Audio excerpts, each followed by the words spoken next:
Kamaynilaan ang National Capital Region ng Philippines. Sa bawat syudad nito ay nakatayo ang mga nagtataasang gusali, may mga luma at may mga moderno. Sa pagdating ng ayaw nating dumating, makakayanan kaya ng mga gusaling ito ang mga agresibong pagsasayaw? Gaano tayo kahanda from 1 to 10? Inihanda na ba tayo ng ating mga karanasan tulad na lamang noong August 17, 1976? 11 minutos, pagkaraan ng hating gabi, binisita tayo ng 8.1 sa Mindanao.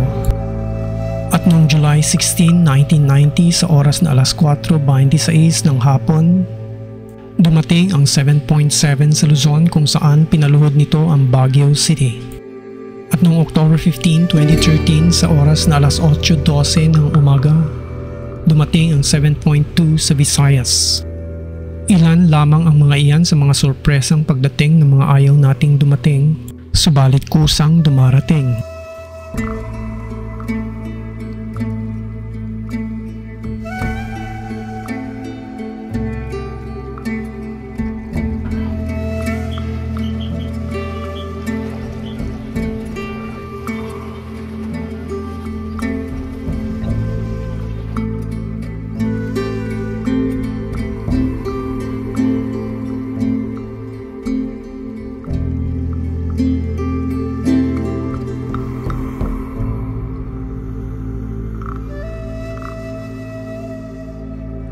Ang mga gusali ay itinatayo ng may paghahanda sa The Big One. Subalit hindi talaga natin alam kung ano ang dalang lakas ng hindi natin inaasahang bisita. May mga alituntunin at patakaran namang sinusundan ng ating bayan upang tapatan ang puwersang ito. Subalit marami din tayong mga structures na itinayo noong 1950s, 60s, 70s, 80s. Kaya pa kaya ng mga itong tumindig sa puwersa ng kalikasan?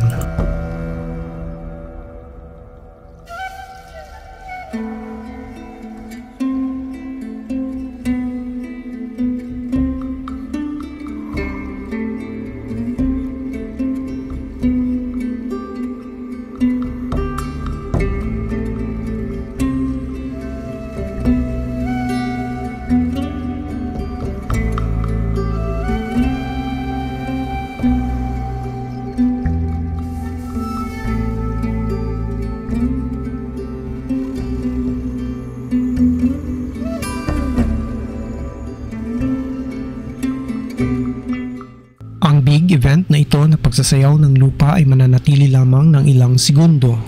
Subalit mag-iiwan ito ng bakas na milya-milya ang layo at malalawak na kapaligiran ng kasiraan na bilyon-bilyon ang halaga. Subalit kung sagana sa pagsasagawa ng inspeksyon ng ating gobyerno at sa mga pagpapatupad ng mga retrofitting ay maaari nating maiwasan ang malaking pinsala sa ating ekonomiya.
Sa kasaysayan ng Kamaynilaan, ang The Big One ay huling naranasan noong taong 1863.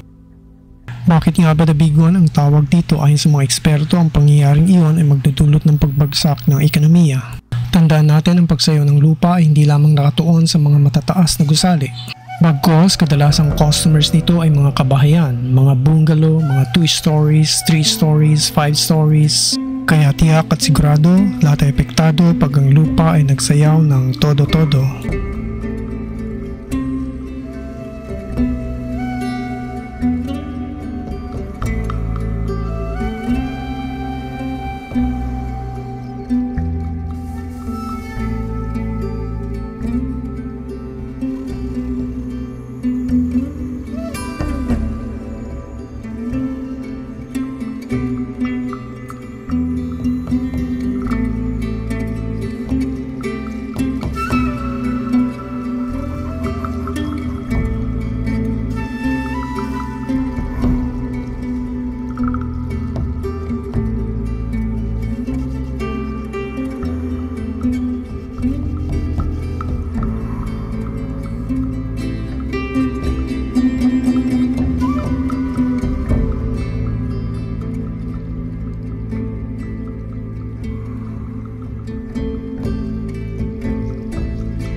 Dapat ding i-monitor ng ating gobyerno ang mga tofu developers na maaaring sumulpot sa ating bayan, na ang interes ay kumita ng limpak na salapi at hindi mo na mahagilap sa oras na may pananagutan.